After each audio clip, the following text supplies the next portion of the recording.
Naturalmente que neste programa vamos olhar para o atual momento político. Nesta quarta-feira o Presidente da República recebe os partidos com assento parlamentar na Assembleia Legislativa da Madeira. Em cima da mesa um cenário de eleições ou então a continuidade de Miguel Albuquerque como Presidente do Governo e com um novo Governo que eventualmente poderá sair dessa decisão do Presidente da República que poderá ser anunciada já no dia desta quarta-feira, no dia de amanhã. Rafael Nunes, boa noite também para si. O Rafael Nunes fará parte da delegação que vai estar nesta quarta-feira com o Presidente da República, com o Elvio Sousa, portanto com o líder parlamentar. O que é que vão dizer a Marcelo Rebelo de Sousa? Boa noite, boa noite aos colegas do painel, boa noite aos madeirenses e portugueses que nos acompanham aqui na diáspora. Nós manteremos naturalmente a nossa coerência e aquele discurso que nos marcou desde o início desta crise política. E eu relembro às pessoas que nos ouvem e aqui aos presentes, que o JPP foi o único partido que mostrou, desculpa a expressão, inteligência política na altura da grande crise que levou ao afastamento de Miguel Albuquerque.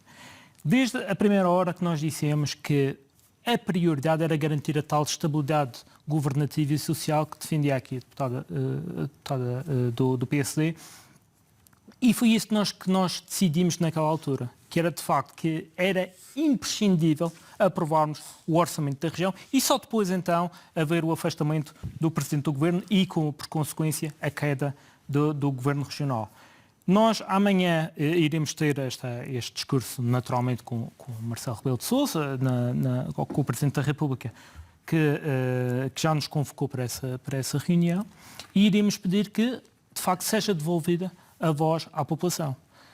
Não nos podemos esquecer é que neste momento estamos num governo de gestão há praticamente um ano, que estão congeladas toda a administração pública regional, que temos apoios que poderiam ter sido aprovados em orçamento antes desta crise política, podiam ter sido aprovados orçamentos para apoios às empresas, para apoios às famílias, para o desagravamento fiscal, eventualmente para o complemento de pensão que iria ser aprovado este ano, e tudo isto ficou suspenso porque o PSD, o CDS e o PAN decidiram fazer cair o governo antes da aprovação do orçamento. E houve aqui uma certa chantagem até com o Presidente da República, para pressionar o Presidente da República a manter este governo e dar posse ao novo Executivo PSD, senão, de facto, não existiria orçamento e entraria. Mas o JPP também nunca foi muito claro. É bom recordar que na altura, quando na semana em que se ia discutir o orçamento, deram entrada 2 moções de censura. Exatamente. Que teriam que ser discutidas antes do orçamento. E permita-me, se as moções de censura fossem aprovadas,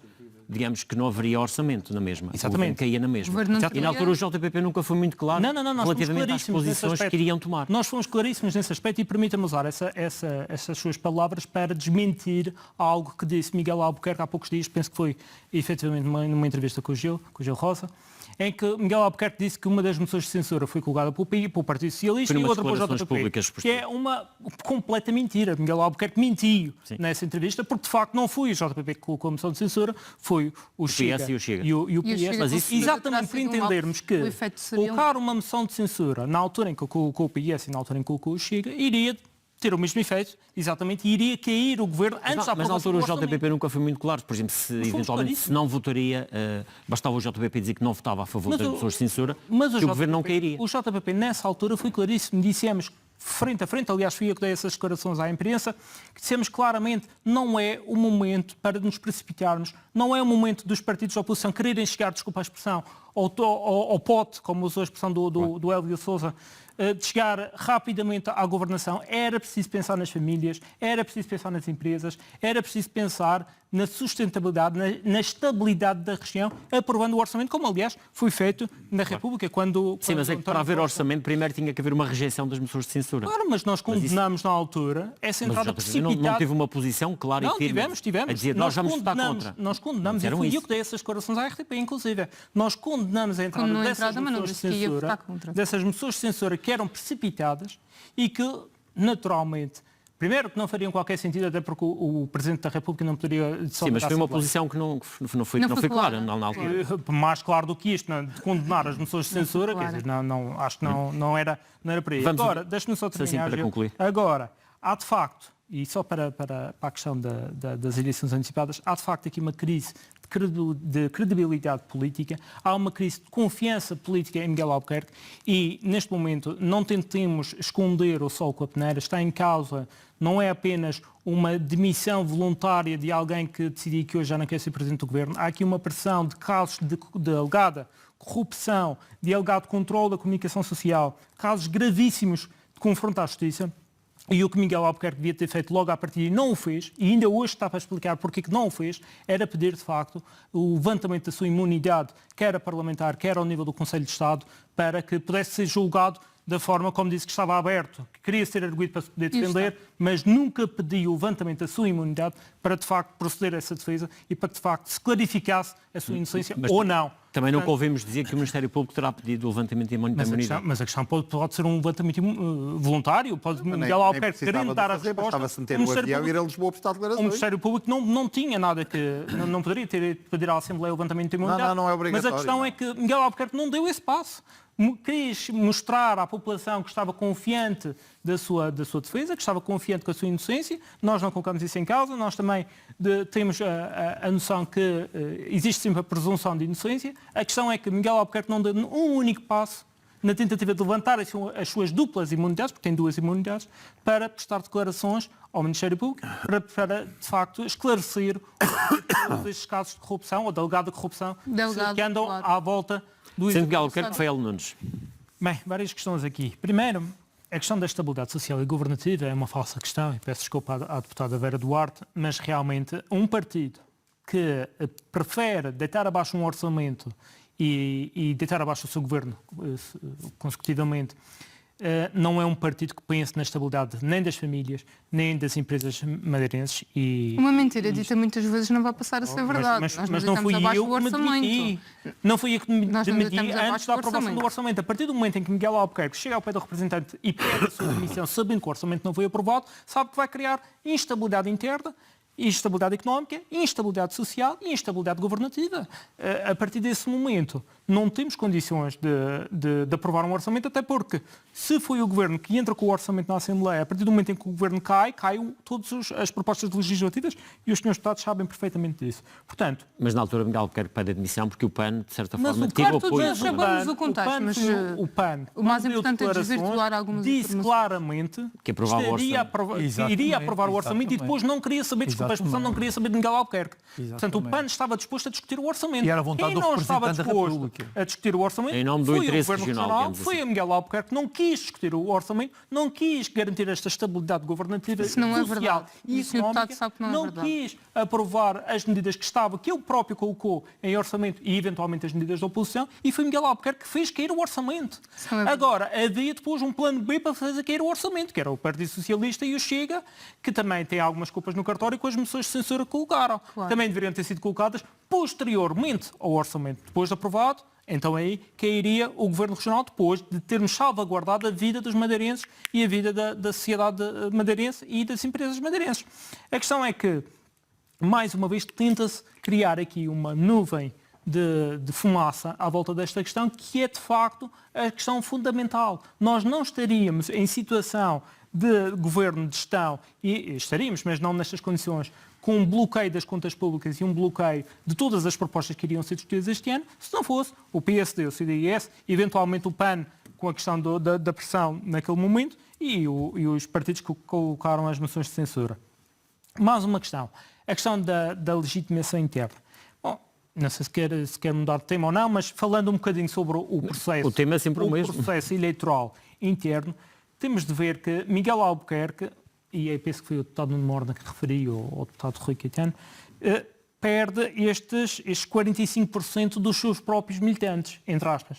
Os 45% dos militantes, 45,7% dos militantes do PSD não querem Miguel Albuquerque no governo. Não acreditam na credibilidade política de Miguel Albuquerque e eventualmente estão fragilizados por estas alegações, estes casos de corrupção ou de alegada corrupção que estão em cima da mesa e que, de certa forma, criam uma mácula em torno de Miguel Albuquerque.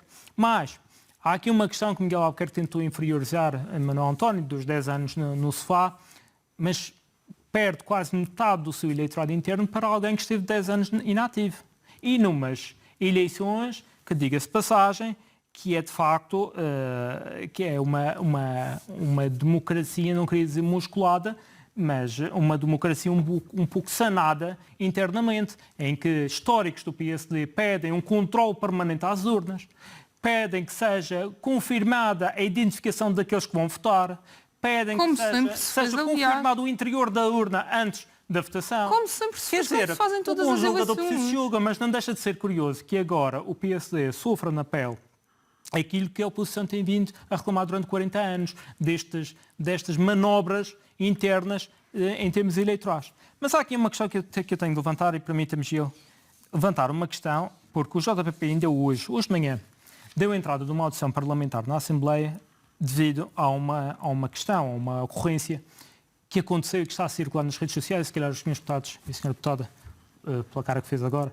já ouvi. Não vi, nem sei qual é nem li o seu requerimento ainda, não sei se foi já distribuído, não deve ter sido. Com áudio de uma alegada tentativa de compra de voto a um militante do PSD, alegadamente pelo Secretário Regional da Saúde, é a voz que lá ouvimos, do Secretário Regional da Saúde, que alega que é necessário o voto desse militante para que Miguel Albuquerque consiga confirmar ou legitimar a sua força perante o Presidente da República, terminando com esta frase: este é o meu número, por isso pode usá-lo sempre que precisar da saúde.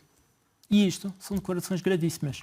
Isto são declarações que levam à perda de mandato de qualquer governante neste país e, eventualmente, a nível europeu e, eventualmente, a nível mundial. Isto é uma linha expresso, isto é uma linha prioritária para as listas de espera, desde que seja militante e que tenha um cartãozinho laranja. E isto, a se confirmar, e eu espero bem que as entidades judiciais investiguem este caso, porque a se confirmar esta questão, principalmente de um governante que acusava de Santa Cruz, com o plano de pequenas cirurgias, acusava de Santa Cruz de estar a ajudar os amigos, principalmente de um governante que tem a responsabilidade das listas de espera, que são aos milhares os madeirenses que aguardam com sacrifício, com dores e com muito desespero por uma solução para o seu caso, e diz o senhor, eventualmente, alegadamente, porque também não sabemos a veracidade e gostávamos de confirmar isso, e por isso é que vamos também chamar o secretário regional, porque até o momento o mesmo ainda não se pronunciou. Ainda não disse que aquilo não era a sua voz, que não foi o seu áudio. Portanto, a partir do momento em que o mais alto governante da área, com a pasta da saúde, na região, diz: este é o meu número, ligue-me, pode usá-lo sempre que precisar da saúde, isto é gravíssimo. Isto é gravíssimo. Isto é mostrar cargos políticos com cargos públicos, com responsabilidades públicas, e isto tem de ser averiguado. Pois é a maneira como a oposição utiliza. Não há a maneira da oposição. A oposição está cá para incluindo interno. Pois está, e ainda bem que está. Incluindo interno, que usam verbas públicas exatamente por isso. Para resolver uma questão que é interna e que é partidária. Está a interpretar. Era pior se fosse o secretário das infraestruturas, quando precisar de uma infraestrutura. Não está a interpretar isso como uma coação a um militante. Senhora deputada. Está a interpretar isso como uma coação a um militante. A partir do momento... Um militante que por acaso tem um cargo, então se fosse assim, nenhum militante com cargos públicos então, poderia... Eu não estou a dizer que acho correto. Para já o senhor deputado interpreta isso como uma coação. Na quinta-feira. Depois... E como é que a senhora deputada interpreta isto? Eu para já como um favorzinho? Não sei se é... Não, como um favorzinho. Eu não precisei de favorzinhos para chegar onde estou. E essa é uma celeuma. Não, para mim não foi de certeza. E depois assim, essa chamada foi efetivamente de Pedro Ramos? Não sei. Mas já que a Assembleia vai fiscalizar... Por isso é que eu digo que tem de ser fiscalizado pelas entidades judiciais. Claro. Porque se esta chamada é de Pedro Ramos, nós exigiremos a demissão imediata de Pedro Ramos. Porque não se pode usar cargos públicos... Ele está de missionário nesta altura, está no governo em gestão. Mas com o seu apoio a Miguel Albuquerque, naturalmente já sabemos quem é o novo, ou quem é que está na linha da frente para a saúde. O senhor interpreta essa frase como está aqui o meu número, está aqui, vai ser um favorzinho. Este é o meu número, pode usá-lo sempre que precisar da saúde. São interpretações. Pronto, então fica mas eu gostava de voltar um bocadinho atrás. Mas a Vera Duarte está a confirmar que isso aconteceu? Eu não estou a dizer que aconteceu. Eu estou a dizer que, se efetivamente os militantes andaram a fazer telefonemas, Eu questiono, Mas para já... o que estamos a falar aqui e a denúncia aqui do Rafael Nunes é de que um membro do governo, um membro do governo estaria a usar, digamos assim, a sua função enquanto membro do governo não acredito que para coagir militantes do partido. É isso que está a acontecer. Está a acontecer. Acho que está tudo bem assim. Não disse que estava bem. Mas eu não vejo um dramalhão, como o JPP fez em relação a isso. Não há nada. A partir do momento em que um orçamento não é aprovado, acha que isto está bem? Acha que está bem? Obviamente que não, mas então eu já é disse essa a questão. É essa a questão. Eu disse que Estamos a falar do complemento de pensão. Não venham com o papão. Estamos a falar do complemento de pensão. Estamos a iniciativa liberal e o desagravamento fiscal. Podia ser uma proposta sua que poderia ser negociada em orçamento. Obviamente que não sim, mas eu não estou a dizer o contrário. E então o IVA não poderia influenciar também a dinâmica das empresas? Eu não estou a dizer o contrário. Mas o IVA não há mecanismos. Não estava previsto. Mas era uma proposta que queria dar entrada. Penso que a iniciativa espera exatamente, nós íamos dar entrada. E isto dinamiza as empresas ou não? Obviamente que sim. Então aqui está a sua resposta. Mas agora, fez uma pergunta, deixe-me responder.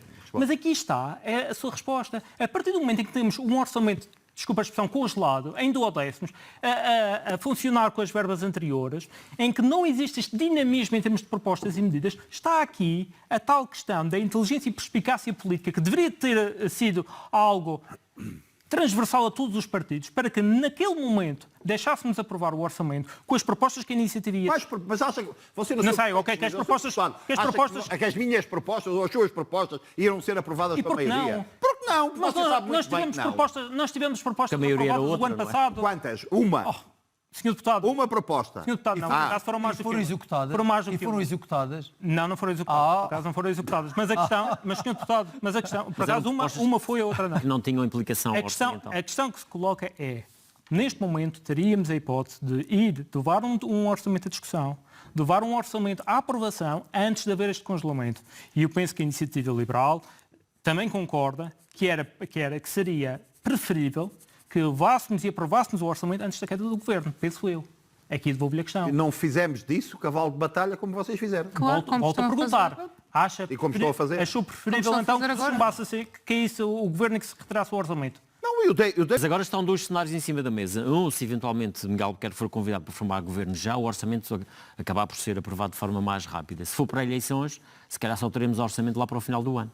Pois, mas nessa altura teremos, mais uma vez, de estar todos na mesma, digamos, com a mesma orientação, para que se negociem propostas, independentemente de são aprovadas ou não, temos de negociar, é o nosso dever também negociar e aprová-las. Alternativas, não é? E aprová-las. Pois, visto se forem que boas prova, para... não é? Acabou de confirmar aqui. Mas depois não as colocou em vigor. Disse que pelo menos não foi colocado em vigor. Supostamente ainda seria colocado este ano. Disse. Mas pronto, mas ficamos aqui com esta intermitência. A questão é que, mais uma vez, teríamos de ter essa responsabilidade de apresentar essas medidas, teríamos de ter a responsabilidade de aprovar o orçamento e só depois, então, preocupar-nos com a questão política de cair o governo.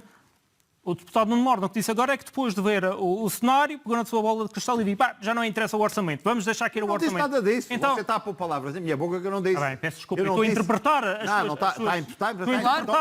sua clarividência. A sua inteligência política está a fazer com que você interprete coisas que eu não disse. Então peço desculpa. Eu não disse nada disso.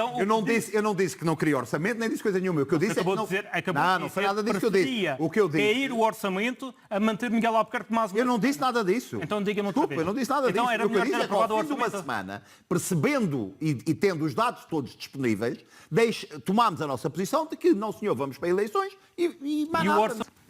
Rafael Nunes. Sim, também nós não nos opomos. Acho que... 26 de maio é a data certa. Sim, penso que sim. Até para não calhar com as eleições europeias. Sim, aí é que está. Temos uma distância relativamente segura, passa a expressão, das eleições europeias. 2 semanas, não existe depois aquela questão também do verão. Também é natural que no verão não existam esses. Portanto, se não fosse a 26 de maio, teria de ser empurrada lá para outubro. Portanto, acho que sim, acho que é o mais rápido possível, de forma também a resolvermos esta situação. E pronto, e seria mais... Mas a percepção, há pouco o Rafael nos falava nisso, a percepção de que o JPP tem é que, de facto, a economia neste momento já se estará a ressentir de não haver orçamento. E são dados que têm de ser analisados. Como diz a Vera e bem, existem indicadores. Os indicadores têm de ser analisados e neste momento ainda trabalhamos com os indicadores de 2023. Ainda não temos indicadores atualizados para, digamos, com alguma coerência, indicadores para este ano. naturalmente que qualquer congelamento, como o que verificamos neste momento, tem as suas consequências económicas, até mesmo em termos propriamente das famílias, da economia das famílias. Não temos esses indicadores neste momento, mas também não nos impede. Os de 23 até são bons indicadores, até mesmo em relação à própria dívida da região, os dados foram apresentados ontem. Dão conta de um superávit nas contas. Não, é uma bandeira verde depois de 3 bandeiras vermelhas, mas claro, mesmo assim é uma bandeira verde pequenina, em relação às grandes bandeiras vermelhas anteriores. E depois há outra questão, que é a questão do serviço da dívida, que continua a andar a rondar novamente os 300 milhões de euros. Então são 300 milhões de euros que nós estamos a pagar da dívida global de 6 mil milhões. Não considero isto uma boa bandeira das governações sociais-democratas, até porque os nossos filhos continuarão a pagar aquela dívida gigantesca. No global os indicadores são bons.